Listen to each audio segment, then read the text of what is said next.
മാത്സിലേക്ക് എല്ലാവർക്കും സ്വാഗതം. ഇന്ന് പരിചയപ്പെടുത്തുന്നത് വേർഡ് അനലോഗ്. വാക്കുകൾ തമ്മിലുള്ള ബന്ധം ആദ്യം മനസ്സിലാക്കി മൂന്നാമത് തന്ന വാക്കിന് ഏത് വാക്കുമായിട്ടാണ് ഏത് വേർഡുമായിട്ടാണ് ബന്ധമെന്ന് കണ്ടെത്തുന്ന രീതിയാണ്.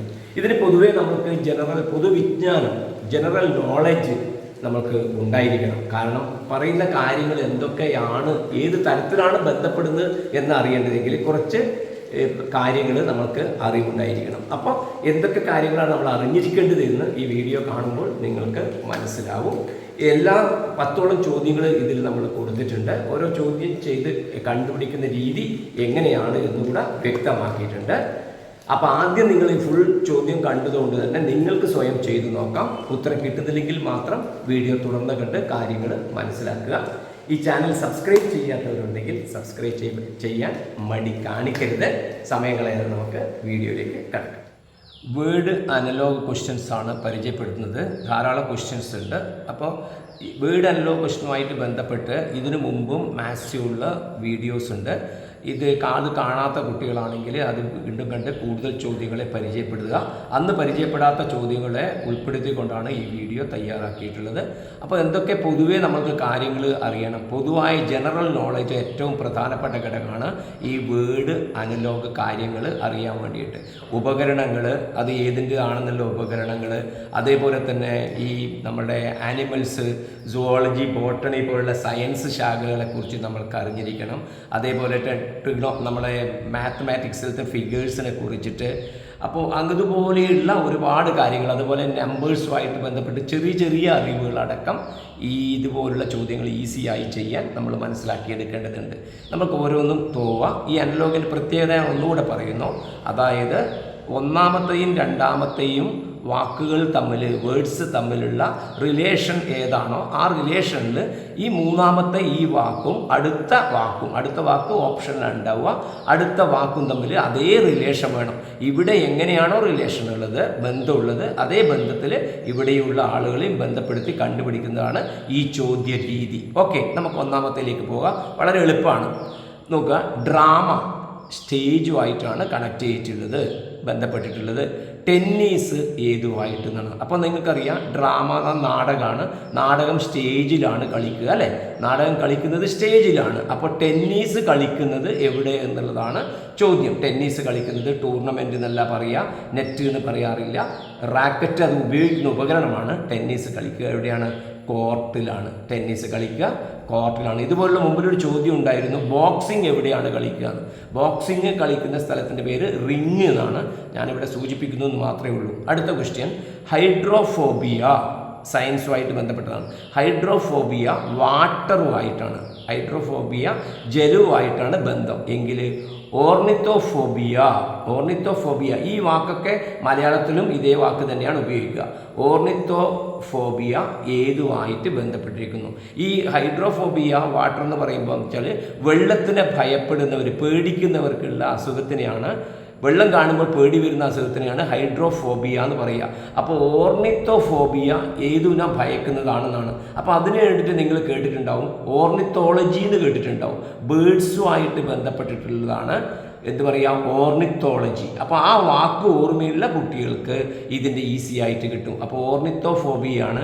ഓർണിത്തോ എന്ന് പറയുന്നത് ബേഡുമായിട്ട് ബന്ധപ്പെട്ടിട്ടുള്ളതാണ്. അപ്പോൾ ഇത് ആൻസർ ഫയർ, കാറ്റ്, ഹൈറ്റ്, ബേഡ്. അപ്പോൾ ഇവിടെ ആൻസർ വരിൽ ബേഡ്. ഈ വാക്ക് ഓർമ്മിച്ച് വെക്കുക. ഓർണിത്തോളജി, ഓർണിത്തോഫോബിയ ബേഡ് റിലേറ്റഡ് ആണ്. ഓക്കെ, പക്ഷിയായിട്ട് ബന്ധപ്പെട്ടതാണ്. ഓക്കെ, ശരി. ഇനി അടുത്തത് നമുക്ക് സുവോളജി, ആനിമൽസുമായിട്ട്. ഓക്കെ, ഐഡിയ മനസ്സിലായല്ലോ.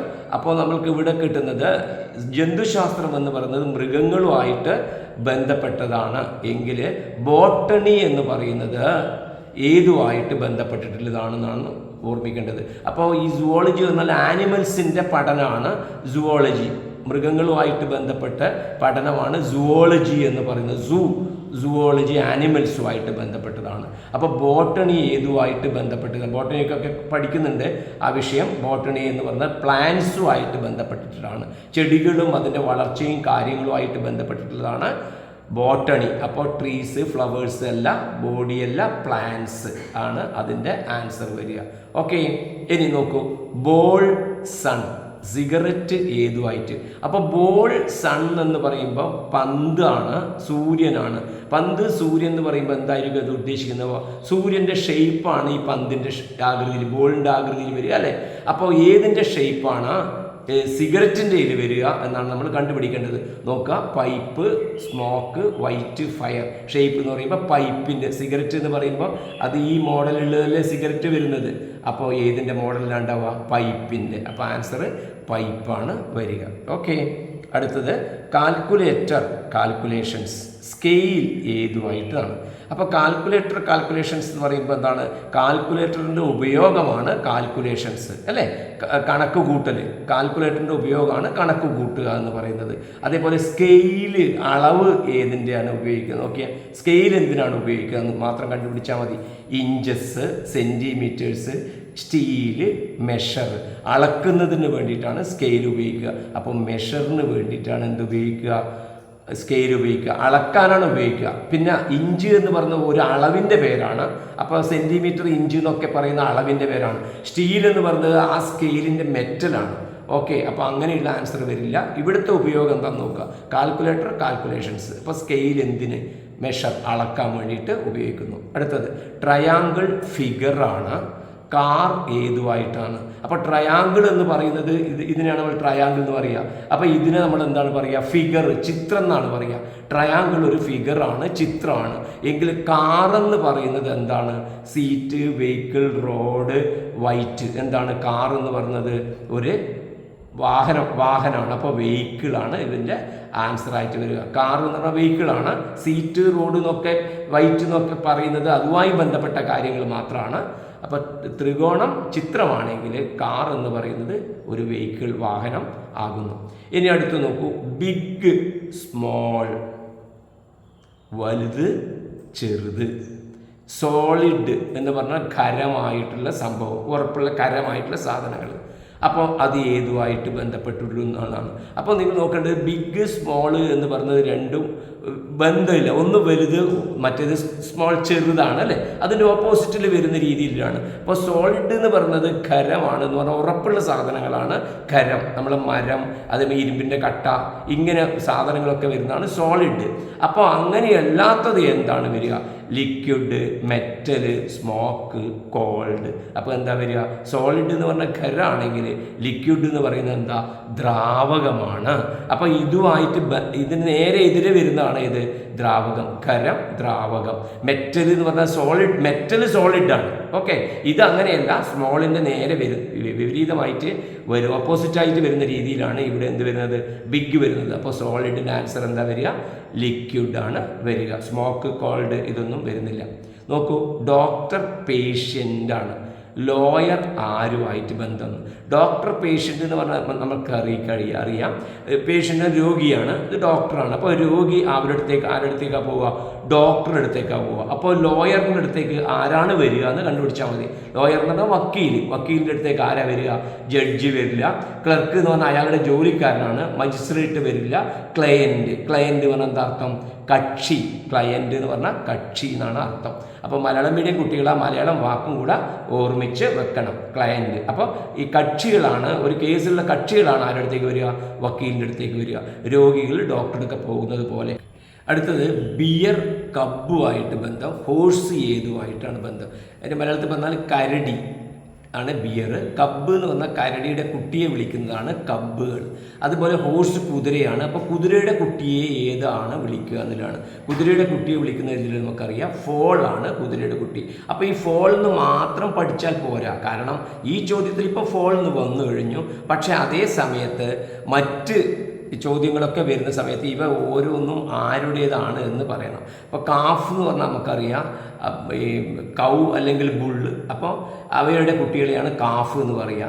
കബ്ബ് എന്ന് പറഞ്ഞു കഴിഞ്ഞാൽ കരടിയെ പോലെയില്ലേ ഈ മാംസം ഭക്ഷിക്കുന്ന ജീവികൾ, മീറ്റ് ഈറ്റൻ ആയിട്ടുള്ളവരുടെ കുട്ടികളെയാണ് കബ്ബ്. ലയണൊക്കെ, ലിയോപ്പാട്, ഇതിലൊക്കെ കുട്ടികളെ കബ്ബ് എന്നാണ് പറയുക. കിഡ് എന്ന് പറഞ്ഞാൽ നമുക്കറിയാം കുട്ടികൾ, അത് നമുക്കറിയാം, മനുഷ്യൻ്റെ കുട്ടികളെയാണ് പറയുക.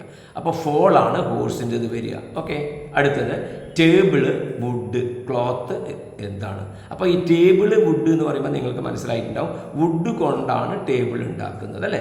വുഡ് കൊണ്ടാണ് ടേബിൾ ഉണ്ടാക്കുന്നത്. അപ്പോൾ ക്ലോത്ത് അപ്പോൾ ഉണ്ടാക്കുന്നത് ഏതുകൊണ്ട് എന്ന് പറഞ്ഞാൽ മതി. ക്ലോത്ത് ഉണ്ടാക്കുന്നത് ഏതുകൊണ്ട്? അപ്പോൾ ക്ലോത്ത് ഉണ്ടാക്കുന്നത് ഏതുകൊണ്ട് എന്ന് പറയുമ്പോൾ നിങ്ങൾ ഈ ആൻസർ നോക്കിയാൽ നിങ്ങൾക്ക് കാണാം, കോട്ടൺ, ഡ്രസ്സ്, സ്വീയിങ്, വീവിങ്. അപ്പോൾ ആൻസർ വരിക കോട്ടൺ. എന്തുകൊണ്ട് കോട്ടൺ വരുന്നു? ഡ്രസ്സ് എന്ന് പറയുന്നത് വരില്ല. ക്ലോത്ത്, ഡ്രസ്സ് ഒരു ക്ലോത്ത് ആണെന്ന് മാത്രമേ ഉള്ളൂ. സ്വീയിങ് എന്ന് പറഞ്ഞാൽ അത് ക്ലോത്ത് ഉണ്ടാക്കുന്നതാണ്, തയ്യിൽ നിന്നാണ്. വീവിങ് എന്നൊക്കെ പറഞ്ഞ് നെയ്തെടുക്കുന്നതാണ്. അപ്പോൾ എന്താ വരിക? ടേബിള് വുഡിനെ കൊണ്ട് ഉണ്ടാക്കുകയാണെങ്കിൽ ക്ലോത്ത് ഉണ്ടാക്കുന്നത് കോട്ടനെ കൊണ്ട്. ഇവിടെയുള്ള ആൻസറിൽ കോട്ടൺ. ഓക്കെ, ഇനി അടുത്തത് FGIHIK എങ്കിൽ ഇത് ഇംഗ്ലീഷ് ആൽഫാബറ്റ്സിൻ്റെ റിലേഷനാണ്. STV ഏതുമായിട്ട് ബന്ധമെന്ന്. അപ്പോൾ നിങ്ങൾക്ക് ഇവിടെ നോക്കാം, FGI ബന്ധം ആരാണ്? HIK ആണ് പറഞ്ഞത്. HIK ആണ്. എങ്കിൽ നമുക്ക് വേണ്ടത് ആരാണ്? STV ആണ്. നോക്ക്, FG കഴിഞ്ഞിട്ടാണ് H. അപ്പോൾ F കഴിഞ്ഞിട്ട് FH അല്ലേ ബന്ധം. FG ഒരാൾ G ഒഴിവാക്കി. അപ്പോൾ S കഴിഞ്ഞിട്ട് ഒരാൾ T ആണ്. STU ആണ്. അപ്പോൾ അടുത്ത റിലേഷൻ. H ഒഴിവാക്കിയിട്ട് I വന്നു. TU ഒഴിവാക്കിയിട്ട് V വന്നു. J ഒഴിവാക്കിയിട്ട് K വന്നു. VW ഒഴിവാക്കിയിട്ട് നമുക്ക് എന്ത് വരും? X എന്ന് വരും. അപ്പോൾ ആൻസർ UVX രണ്ടാമത്തതാണ് അതിൻ്റെ ആൻസർ വരിക. ഈ ആൽഫാബറ്റ് റിലേഷൻ ഒന്ന് ഓർത്ത് വെക്കുന്നത് നല്ലതാണ്, ഓരോരോ അക്ഷരങ്ങൾ, ബന്ധങ്ങൾ. അടുത്തത് BAG 712, EGG എത്രയാണെന്നുള്ളതാണ്. അപ്പോൾ ഞാൻ എഴുതാം BAG 712, EGG ആണ് നമുക്ക് കണ്ടുപിടിക്കേണ്ടത്. അപ്പോൾ സാധാരണഗതിയിൽ ഇങ്ങനെ ആൽഫാബറ്റ്സിൻ്റെ നമ്പർ തന്നു കഴിഞ്ഞാൽ നമ്മൾ എന്താ ചെയ്യുക? ഈ ഓരോ ആൽഫാബറ്റിനും നമ്മൾക്കറിയുന്ന ഓർഡറാണ് എഴുതുക, പൊസിഷനാണ് എഴുതുക. B എന്ന് പറയുന്നത് രണ്ടാമത്തെയാണ്, A എന്ന് പറയുന്നത് ഒന്നാമത്തെയാണ്, G എന്ന് പറയുന്നത് ഏഴാമത്തെ ലെറ്ററാണ്. ഇംഗ്ലീഷ് ആൽഫാബറ്റിൽ രണ്ടാമത്തത് B, ഒന്നാമത്തേത് A, ഏഴാമത്തത് G. പക്ഷെ 217 വരേണ്ടത്. പക്ഷെ ഇവിടെ തന്നിരിക്കുന്ന ബന്ധം എന്താ? 712. അപ്പോൾ എന്താണ് ബന്ധം? BAGയുടെ ഓർഡറിൽ നിന്ന് റിവേഴ്സ് ചെയ്തതാണ് ഇവിടെ തന്നിരിക്കുന്നത്. അപ്പോൾ നമുക്കിവിടെ ഈസി കണ്ടുപിടിക്കാം. E എന്ന് പറയുന്നത് എത്രാമത്തെയാണ്? അഞ്ചാമത്തത്. G ഏഴാമത്തത്. G ഏഴാമത്തത്. അപ്പോൾ റിവേഴ്സ് ആണ് ഇവിടെ ബന്ധം വരേണ്ടത്. അപ്പോൾ എന്താ വരിക? 775. അപ്പോൾ ആൻസർ വരുന്നത് 775. അപ്പോൾ വളരെ ഈസി ആയിട്ട് നിങ്ങൾ ഒന്ന് മനസ്സ് വെച്ചാൽ ഫുൾ സ്കോർ ചെയ്യാൻ പറ്റുന്ന ചോദ്യങ്ങളാണ് ഈ വേർഡ് അനലോഗ്, അതേപോലെ നമ്പർ അനലോഗ്, ഇങ്ങനെയുള്ള കാര്യങ്ങളിലൊക്കെ ഉണ്ടാകുന്നത്. അതുകൊണ്ട് കാര്യങ്ങൾ കൃത്യമായിട്ട് നിങ്ങൾക്ക് മനസ്സിലായിട്ടുണ്ടാവുമെന്ന് കരുതുന്നു. നിങ്ങൾ ചെയ്യേണ്ട കാര്യം ആദ്യം തന്നെ ഈ സ്ക്രീനിൽ ഈ ചോദ്യങ്ങൾ മുഴുവൻ കണ്ടാൽ നിങ്ങൾ സ്വയം ഒന്ന് ആൻസർ ചെയ്ത് നോക്കിയതിന് ശേഷം ആൻസർ ചെയ്യാൻ മുതിരുക. ഈ വീഡിയോ ഇഷ്ടമായാൽ ലൈക്ക് ചെയ്യുക, ഷെയർ ചെയ്യുക. മറക്കാതെ സബ്സ്ക്രൈബ് ചെയ്യാത്തവരുണ്ടെങ്കിൽ സബ്സ്ക്രൈബ് ചെയ്യാനും മടി കാണിക്കരുത്. നമുക്ക് പുതിയ ടോപ്പിക്കുമായി വീണ്ടും കാണാം. ബൈ.